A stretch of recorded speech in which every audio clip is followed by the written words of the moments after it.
Hi everybody, and we're back, and I've got David R. Kidd Scott on, and I'm so pleased to have you on, R. Kidd. I know you're a big Manchester United fan. You're an artist, and I'm just going to call you an artist because you do quite a few things, don't you? And your brawling. I remember your brawling poem Yeah. um, for the Manchester Derby. I thought was brilliant. Cheers, man. Yeah, that was that was the when I was allowed to go full time as an artist. That when I did that for the Europa League final. Right. Okay. Um, And yeah. that for me, hearing that was brilliant. I met you, and we got on. So it's a pleasure to have you on, mate. Really is a pleasure to have you on. Cheers, man. And I'm looking forward to having a chat with you. It's a shame we Well, haven't got a couple of beers, Kev. hey, listen. I've given up, mate. I've given up. Have you really? Yeah, I've Good for given you, up. Kev. I'm 50 now. I've given up. So that's it. And that was in Feb. So Good for believe you. it or not, I don't even touch it anymore. I know we used to have some great nights, didn't we, with the rum Yeah. and all that, but them days are done. Look, just gonna call you our kid because I'm used to calling you our kid. Cool, man. Do you remember your first United game at Old Trafford? Yeah, my first game was 92 February against Southampton, FA Cup, fourth round. We got knocked out on penalties. Wow. I think Ryan Giggs missed the penalty when for us to go out. But That how would have did you been feel? what, 10. Because you're a young lad, don't you? You're a young lad going. Yeah, to be honest, I don't remember much about the game. It was more about the arrival and just sort of I'd never been anywhere and seen that amount of people. The atmosphere. Yeah, I mean, it was the first time I'd actually seen my dad in another light. It was like my mum had let him off the leash, and he was allowed to play out for the evening. So in typical fashion of him, you don't like paying car parking spots, so we found some rum car parking spot. We had to climb over a fence to park Oh the no. car. We're in the Stretford end, and I think it was around that time they were singing the "Always Look on the Bright Side of Life" song. So obviously with the swear words and that. Yeah. And it was the first time my dad would allow me to swear, and then that was an ongoing thing. Then I could only swear in front of him when we were in At Old football. Trafford. Yeah. Yeah, but it was just to see that amount of people, and I was just gobsmacked. And then I think it's a pretty similar experience when you go to your first game. It's just the intensity and just the crowd and stuff like that. And it was a camaraderie, and it was like I don't know, it's like a coming of age, isn't it, for young lads? You know, when you like you sort of welcome into a cult, I suppose. Yeah. And all the lads around me were putting on their shoulders, and they were all strangers as well who we'd never met before. Yeah. We got beat. I mean, and then we went to extra time and penalties, and my dad got a right rollicking when he got back in because I had school the following day. But yeah, we got beat, unfortunately. Oh, right. Well, listen. So what are your family ties, our kid? Obviously, because there's two teams in the city. Well, So what are your family I ties?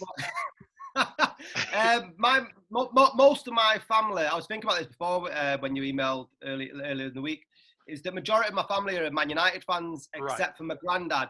And my granddad likes to bet. So he'll support Man City quite gladly if he's backing them. But the majority of the family are all Reds. But the majority of my mates are all City fans. Right. So I grew up around quite a lot of City fans, which was good for me during the 90s. Yeah. It's not so good nowadays. It's a bit painful now, isn't it? It is a bit painful. Yeah. I'm sort of gutted that I didn't give them stick more back in the day. Do you know what I mean? Because they're going at it hammer and nail now. Our kid, I'm sure they got plenty of stick. You didn't need to give them the stick. I'm sure a lot of the United fans who they know gave them plenty of stick back then. Yeah, definitely. I mean, they got to see more divisions than we have, though, didn't they? Yeah, yeah, they have. Yeah, very true. So, who was your favourite player when you were younger? It can only be one, and that was Eric Cantona. When I first saw interviews with him, and just the way he played, it was just sort of a step above. Because I was about 11 or 12 when he joined the Premier League, and it was just like watching ballet on the field. But it was just the presence as well that he carried about himself, and it was the first time that I'd actually, not consciously, but thought about football. And he's like a romantic sort of way. Do you know what I mean? It's like, I really love this club, and he sort of embodied everything about it: the fighting spirit, the the arrogance or confidence, however you want to Bit of both, innit? He was brilliant. Yeah, yeah. yeah. I mean, and that was for me in many ways before Keane started. Cantona was very much like Ferguson on the pitch. Yes. He pretty much was. He embodied all his attributes. And then after Cantona, Roy Keane was my favourite player. I just loved Roy Keane's tenacity, and he just didn't care, did he? I know. I mean, and he just fight for it, fight for the club. I mean, and he fight against his own players if they weren't pulling the weight as well. And it was just, but listen, yeah. you need it. You need that in the dressing room. There's got to be one or two players who have that in them to dig people out if they're not pulling their weight. Because you know what being successful once is tough, but to repeat it constantly like you guys did, you need those characters in the dressing room. And I think a lot of Roy Keane rubbed off on the dressing room in the end, because definitely. Sir Alex Ferguson, you know, and we're going to get onto what were your thoughts on Sir Alex Ferguson era, because obviously there came a time where Fergie, they reckoned his neck was on the block if he didn't win that FA Cup. But the fact that you got over that line, and then, you know, he went on to dominate, you know, English football with say Arsene Wenger, etc. It was Arsenal, Man United that was battling all the time, wasn't it? Yeah, definitely. So what's your thoughts? Be the on the Ferguson on the Fergie era and everything, everything Fergie and United. The Fergie era, I just don't think it'll be matched. I can't imagine the pace that football moves at nowadays. There's no way that if Ferguson was that close to the sack in 2020, that he wouldn't have got sacked. Do you know what I mean? I don't think you get that much time in the game. And I was reading something the other day that annoyed me about it. Someone was saying that Ferguson isn't a tactical genius. It was more about his man management. But surely that's a tactic in itself, isn't it? It's the strategy to get the best. If you look at some of the players that we've had and won leagues with, do you know what I mean? Throughout the years, and it get blood from a stone, couldn't it, that man? No matter who was going out there, they would pretty much just run their socks off for him. And it wasn't so much, like I said with Keane, you need that sort of person who's going to put fire in the bellies and whatnot. And Ferguson did that, and he made players believe that they were better than they are, I think, in so many ways. I mean, he bought some duds as well. No, but I think you have to. You know, look, when you're at Manchester United, there's players who have quality at other clubs, but not everybody fits into United. No. I mean, it's hard. It's the level that you were coming to. If you look at we had players like Varane, and I was a huge Serie A fan. So when Varane signed for United, I was over the moon thinking this is incredible. Can you just imagine Paul Scholes and Juan Sebastian Varane in the same team? And the fact that he couldn't get in, yet he was one of the best players to come from Italy, just sort of shows the sort of level that we're playing at. And it's a complete contrast, I'd say, to where we are today. Yeah, no, listen, I as an Arsenal man, some of them Titanic battles we had with your mob, mate, were fantastic. Hey, I've been on the end of a few whoopings by you boys as well. And that 8-2 hurt, let me tell you. That 8-2 hurt. I was there, Kevin. I thoroughly enjoyed that game, mate. Listen, mate, I couldn't believe that. Yeah, you couldn't believe it. I couldn't believe it. Let me tell you. And you know, I was out in Dubai. I was doing some TV stuff out there, and what I had to do, I had to watch the game, and I had to make notes on it. So after the third one, when the notes just got closed down, my pal Sharpie Jason, who's a massive red, he kept sending me these texts with United fans carrying the Arsenal coffin and that. I got into the studio, Dave. I've got to tell you, I got into the studio, and the presenter straight away said to me, "Kev, what happened?" He just said that, "Kev, what happened?" It's all like they're winding me up. I said, "Look, I'm not even going to discuss what happened at Old Trafford because I'm too hurt because of what happened." Yeah. Listen, I still haven't recovered from that now, Dave. Let me tell you, kid, I haven't recovered. Yeah, I mean, it was a freak result, wasn't it? Because it's very rarely you see your rivals, and especially the history that they'd had over the decade before as well. They are freak results, them ones. But I'm sure you'll probably get us one. You owe us a couple, don't you? Yeah, well, listen, we owe you one. Well, we owe you one or two. Let's put it Yeah. that way. So for you, Dave, what's your biggest game? Is it Man City or Liverpool? And do you have any favourites? The biggest rivals, and this will upset my mates who are City fans, is and always has been and always will be Liverpool. That will always be the biggest rivalry for me. And I think that's more because City weren't in the Premier League and weren't competing as much against us when I was growing up. And I just think the history over the years and everything, and that it's like I said, I've got lots of mates who live in Manchester and they're City fans, and we can have a laugh and stuff like that. But the hatred, I think, when it comes to football between, I've got a lot of friends who are Liverpool fans, but when it comes game time, that's they're the no different friends. kettle of fish. Yeah, they're not friends anymore. No friends for 90 minutes at all. But whereas I'd quite happily sit in a pub or at a game with a City fan and watch the derby. Yeah. But you will not see me sat with any Liverpool fans just in case, because that will hurt. But in terms of favourite games, the only time I've been to Anfield and watched us win was Massimo Taibi's debut, Mikkel Silvestri's debut, and Jamie Carragher scored 2 own goals for United. Wow. And it was the first time I'd gone to Anfield, and I was on my own. Right. I was only a young lad at the time. My dad got me a ticket, got me a lift to Anfield, and I thought his mate was coming with me, and his mate just dropped me off in Liverpool and said, right.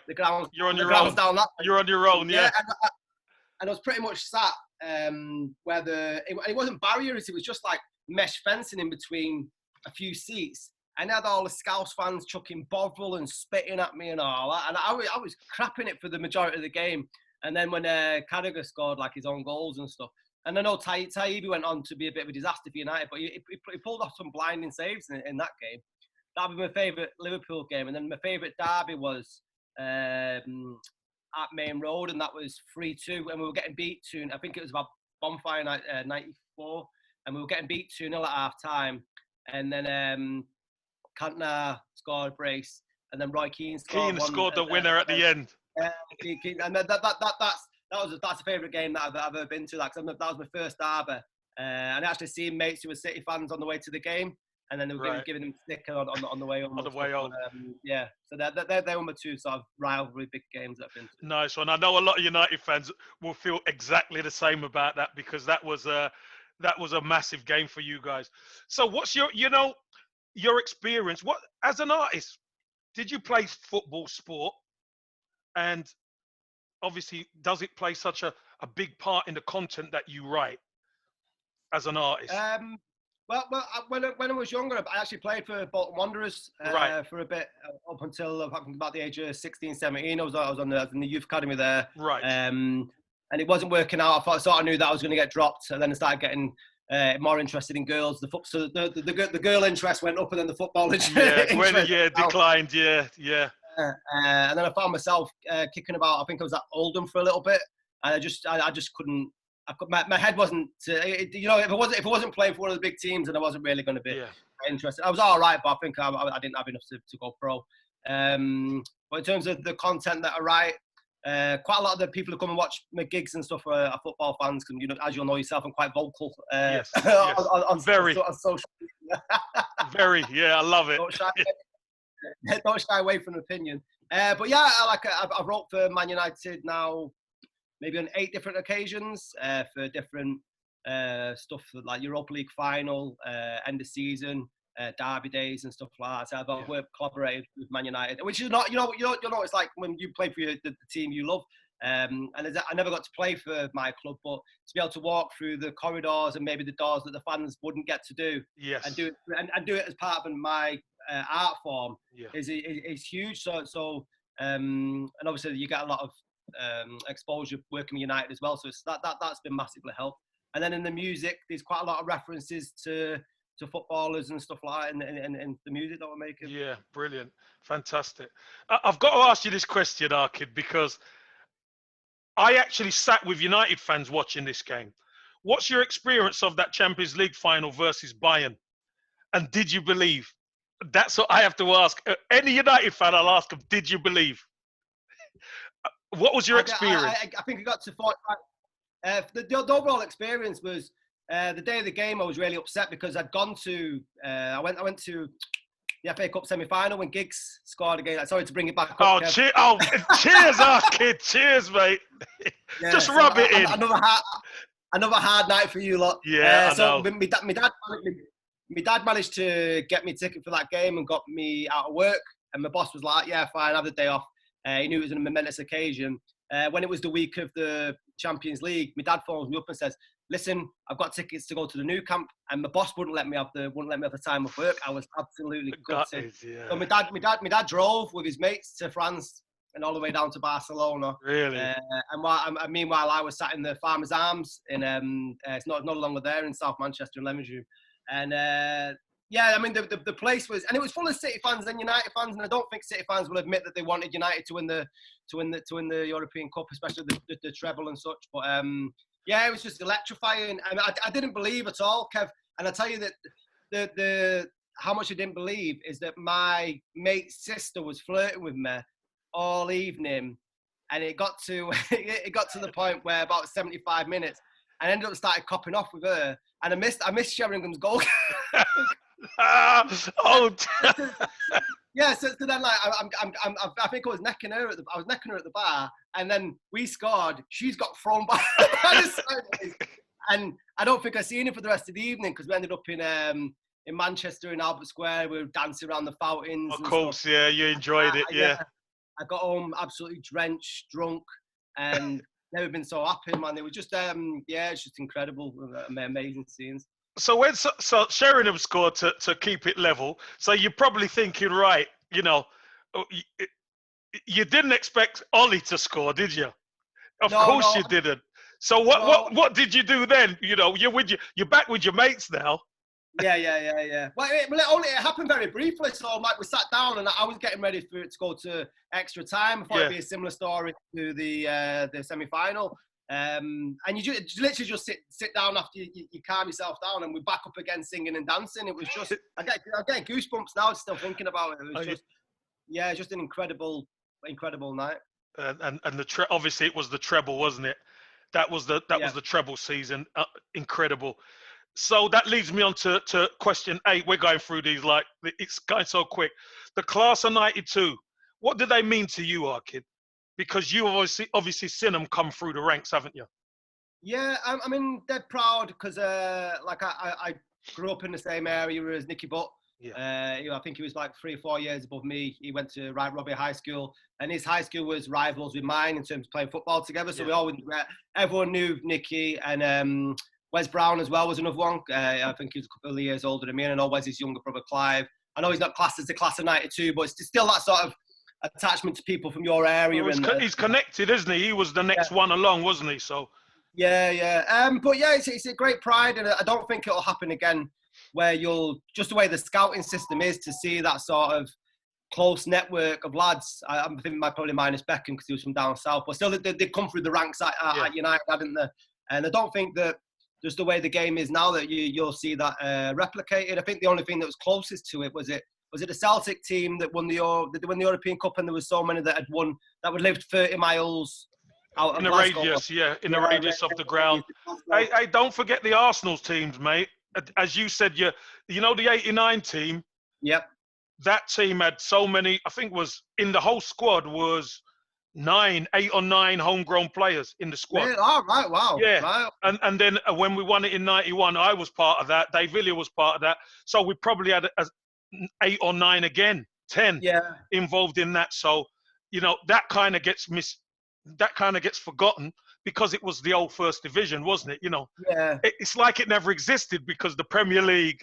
It's not because the Premier League is so big and so it's far-reaching. It's global now. But but that listen, playing against those guys, they were so good and they were so dedicated to winning. And I think Fergie has to take a massive, pat on the back for that. Obviously, for not only spotting the talent, but giving them the chance to play. Because of course. At the time it was Brian Robson, Steve Bruce, Pallister, Ince was there and all that, and that famous quote come out by Alan Hansen. Do you remember? You never win anything with kids. After the first game at Aston Villa, Yeah. But yeah, you must be very proud of that squad. Yeah, definitely. I remember. I actually remember watching Match of the Day when we got beat. I think we got beat 3-1. Villa Didn't we? 3-1, yeah. Yeah, Villa 3-1. I remember Hansen saying that quote. And because I'd never seen them play at any sort of level, as a fan, you are sort of questioning what's Ferguson's logic, and that's a bold move. Can you imagine now if Solskjaer has a similar sort of issue now where he has to rely and bring on youth players through, and you do need the time to sort of bed them into the team. But what I think the difference is now is that when the likes of Beckham and Neville and Giggs were coming through, is that they had leaders like your Robsons and your Inces, your Cantonas to look up to. And whereas now we've got players such as Rashford and McTominay, and I think they have to be the leaders despite of their age. Do you know what I mean? And part of me doesn't see that. I don't think that's fair. I think there needs to be someone a few years older. Experience hierarchy. And I think that's what we missed by maybe not his game time, but in recent years, Zlatan. I think Zlatan's influence was huge on United in terms of influence. Maybe the closest compared to Cantona in terms of the way he walked around and people looked up to him and what he won. And we do miss that at the moment. I think you're right. Actually, it's right. You lead me on to the ninth question here. What are your thoughts on Ole Gunnar Solskjaer and the current regime? Because, I speak to quite a few United fans. As you know, I live in Manchester. And I get differing views from different fans. What's your view? My view differs. My view differs throughout the season. It's difficult because I would always expect United to have a well-seasoned manager that's won things in other places. Because if United are going out buying a centre forward, you want United to go out and buy a centre forward that's the best in Spain or the best in Germany, and that's earned his crust really. Proven. My issue with Solskjaer is that I don't think you learn how to manage at Old Trafford. I think you learn to manage elsewhere and you build up to it. Now, has he got the personnel at his disposal to play the football he wants to? Because he's shown glimpses of it, and a lot of it is counter-attacking football. So there are positives there, and he has got a weakened squad. And I mean, the lockdown couldn't have come at a worse time because we just beat Man City. Fernandes has started fantastically well. Yeah. There's a lot of investment that's needed into the squad, so I don't think it's a question. Our success relies on him. It relies a lot upstairs in terms of how much money is going to be pumped into the club. But for the here and now, we've got to give him the time and the respect, to plough on until at least next season, probably end the next season. Now the way this one's going to end. Yeah, that's how you judge him. So we're at the last question already, R Kid. Wow. So yeah, it's gone really quick. So if there were 3 things you could change at Man United to make them better, what would they be? The ownership, straight away. Number 1. Yeah. Well, yeah. How many Glazers are there? Can they get rid of Joel? I think that's the main issue there is the Glazer ownership because we'll put Ed Woodward in that bracket as well. Just the way the club's ran. We're not a merchandise. We're not a. So what was someone telling me the other day? We're not. I can't remember the name. We're not there to sell shirts. You know what I mean? We're a football club, and our success should be on the pitch, not in the boardroom. So I get rid of them. I think for the here and now, I think the Pogba situation needs clearing up. For me, it seems, and this from people, I'm talking from people in the club, he doesn't want to be there, and most of the stuff that comes out into the press, you see his agent drunk tweeting that he doesn't want to be there, which is fine. Do you know what I mean? You buy players, you welcome them back, you hope it works. It hasn't worked, and maybe Pogba has some sort of problems with the management and the players we've been brought in because maybe he was promised one thing and United as a club haven't followed through it. Yeah. Now, if that's the situation, you can understand because if any human being was employed by someone and you were told this was going to be the projection of what the future is going to look like, and that makes you sign the contract, regardless of how much money you're on. Yeah, it's true. And you're not sold, and that vision never came through, and you just won the World Cup. Just to take my bias glasses off, you can understand any sort of frustration there because he'll want to be challenging and playing with the best players. We're at a massive rebuilding at the moment, so I'd sort the Pogba situation and to be honest, I wouldn't miss him because I don't think he's performed that great to miss. Last one, I would probably sign a leader or a captain or someone like that. So someone, I know the Roy Keanes don't exist anymore in their sort of ilk and type. Nobody plays that football anymore, do they? You can't tackle like you did when you were playing. But just to have that mentality, and that's what I was saying earlier on, is that I'd like someone for McTominay and Rashford, the young lads, to have to look up to. And maybe to take the sting out of it when the press, because Rashford should not be the first person that the press are going to after the game. It doesn't seem fair in the slightest. And he's again that when we talk about pride of '92, big massive shout to Marcus Rashford and what he's been doing for the young people across Manchester in this lockdown. And that lad, and I think that's a testament to him and his parents. Of how level-headed he is. Can't get it out. Yeah. That he comes out and when United play bad, he's brave enough and he'll stand up and admit that we aren't there. But is that right for his progression? You know, because you can burn people out too fast, can't you? So for me, I'd like us to sign someone. I don't know. A leader, as you say. A leader, really. I mean, obviously, I'm not sure. I got to push you for a name, Dave, because do you know what? They are few and far between, these leaders. I've been saying this for Arsenal for years. Arsenal need leaders. You know, saying a leader is one thing. Who do you go and get? You know. Yeah, I mean that. I don't get paid the big bucks to go and find him. I'm just telling you what we're missing. No, I know. But you know, that just shows you how difficult it is. That's my point. It's so difficult when you actually think, okay, what's her name? And you think, well, you know, do you go for a foreign guy who don't speak the lingo, who don't know the Manchester way?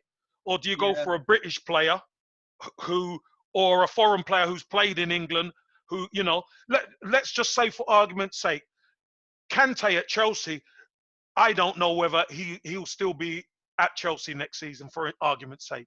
Oh, yeah. Would a Kante going into that midfield at Old Trafford make a difference? I believe it would.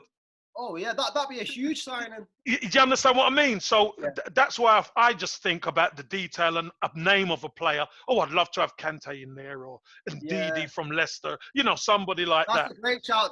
I'd probably say Didi from Leicester might be more of a. And this is why I don't understand why we're talking about, or the press are talking about signing Maddison, when Didi for me is when we've just signed Fernandes, and I think Maddison is probably similar in terms of creativity and goals.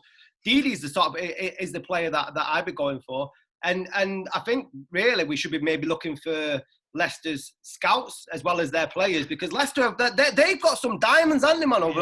Recruitment. They've done really well recruitment wise. Yeah. They really have. So you know, it's listen, our kid, it's been an absolute pleasure. It finishes too quick, mate. It's finished too quick. But what we don't want, we don't want it to drag on too long. But, you know, we got there. So, listen, this is part one. Hopefully, I'll get you another time for part two, our kid. Yeah. Thanks so much, mate. And listen, you have a good one and take care, pal. Yeah, you too. See you soon, Kev. See you, mate.